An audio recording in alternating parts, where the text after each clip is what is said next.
সুস্বাগতম বন্ধুরা, কেমন আছেন আপনারা সবাই? আশা করি খুব ভালো আছেন।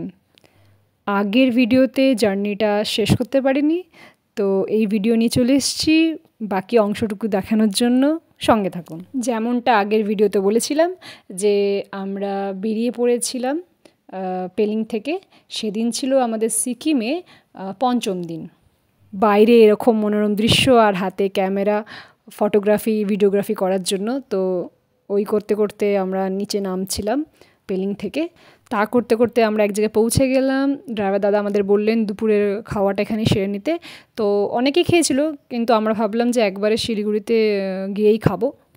টুকটাক খাবার খেয়েছিলাম, আর এখান থেকে কিছু জিনিস নিয়েছিলাম যেটা কাঠমান্ডুর প্রোডাক্ট আর কি। তো সেগুলো বাড়িতে এসে খেলাম, দারুণ খেতে। শেষমেশ আমরা পৌঁছে গেছিলাম এসএনটি বাস স্ট্যান্ড শিলিগুড়িতে। তো তার পাশাপাশি আমরা একটা হোটেল পেয়ে গেছিলাম রিজনেবল প্রাইসে। তো আমরা একবারে খেয়ে দিয়ে হোটেলে ঢুকেছিলাম, ফ্রেশ হয়েছিলাম, নিয়ে একটু ঘুম দিয়েছিলাম আর কি। তারপরে আমরা সন্ধেবেলায় গেছিলাম হংকং মার্কেট। আরে হংকং যাইনি, যে হংকং মার্কেট গেছিলাম। হংকং মার্কেটটি শিলিগুড়িতে অবস্থিত। আমাদের হোটেল থেকে 10 টাকা করে নিয়েছিল টোটোতে, তাহলে ডিস্টেন্সটা বুঝতেই পারছেন। তবে হংকং মার্কেট বলতে যেরকম ভাবছেন সেরকম কিন্তু নয়, নর্মাল মার্কেট যেমন কলকাতা দিল্লিতে থাকে আর কি। রিজনেবল প্রাইসে পাওয়া যায় সব। তবে সিকিমের কোনো প্রোডাক্ট কিন্তু এখানে পাওয়া যায় না।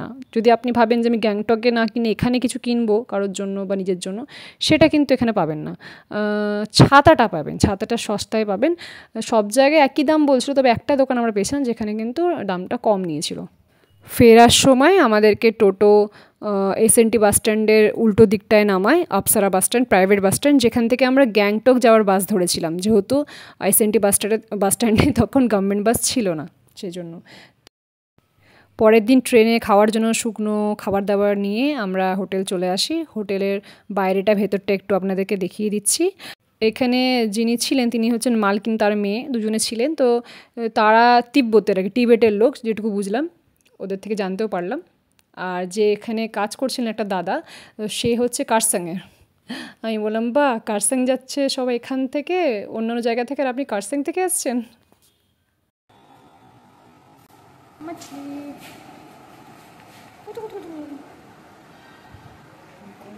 তোরা তোরা কি করছিস রে?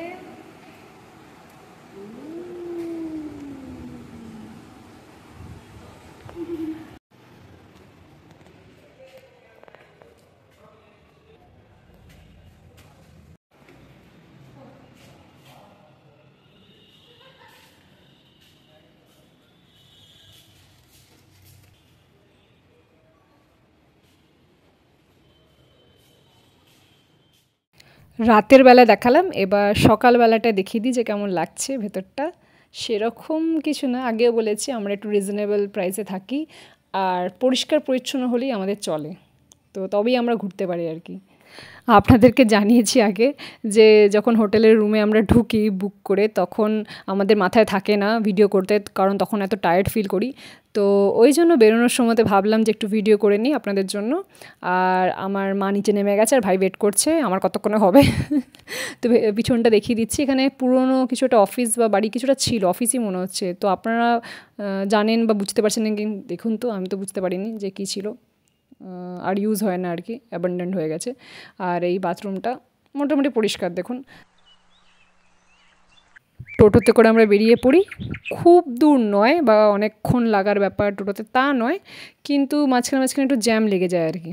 ওই সকালবেলা হলেও জ্যাম লেগে যায়, কেন বলতে পারবো না। টোটো যিনি চালাচ্ছিলেন তিনিই বললেন যে এরকম প্রায় দিনই হয়। তো যাই হোক, আমরা খুব ভালোভাবে পৌঁছে যাই। আর তখনও সেই নিম্নচাপের কারণে একটু বৃষ্টি হয়েছিল, হচ্ছে, এরকম একটা চলছে আর কি তখনও। সেই ট্রিপের প্রথম দিন যা ছিল, লাস্টের দিনকেও সেরকম না হোক, বীভৎস বৃষ্টি হয়েছে সেদিন, সেরকম নয়, কিন্তু তাও চলছিল আর কি। তো আবহাওয়াটা ভালোই লাগছিলো। এই যে আমরা পৌঁছে গেছি জলপাইগুড়ি স্টেশন, নিউ জলপাইগুড়ি। তো সেখানে একটু রুটি ফুটি নিয়ে নিলাম এই দোকানটা থেকে। পরপর অনেকগুলো দোকান ছিল, আর স্টেশনের সামনেটা কাজ চলছে আর কি, তাই জন্য এরকম একটা অবস্থা। তো যারা ওখানকার বা যারা যাতায়াত করেন বা গেছেন আমাদের মতো ঘুরতে, তারা তো জানেনই, আর এটা বাকিদের জন্য বললাম।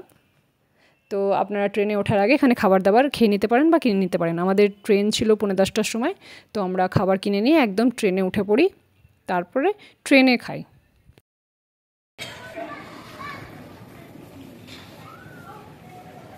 ট্রেনে যতক্ষণ না উঠি, ট্রেন ছাড়ে, ততক্ষণ কিন্তু একটা চিন্তা কাজ করে, দেখবেন চিন্তার কিন্তু কোনো কারণই থাকে না, তাও একটা কাজ করে। আর আমরা এই উঠে পড়েছি, ট্রেন ছেড়ে দিয়েছে, এবার শান্তি।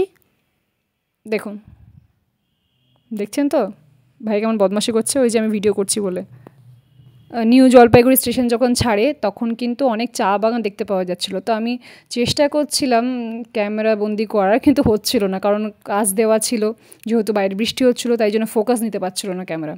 তো যাই হোক, আমি নিজের চোখে দেখতে পেয়েছি, খুব দুঃখিত যে আপনাদেরকে দেখাতে পারলাম না।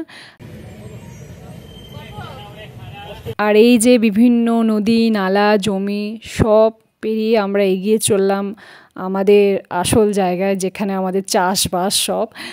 আমাদের এই ট্যুরটা আপনাদের কেমন লাগলো অবশ্যই জানাবেন। খুব ভালো থাকবেন, সুস্থ থাকবেন। আবার নিয়ে চলে আসবো নতুন এক ভিডিও নিয়ে। ধন্যবাদ।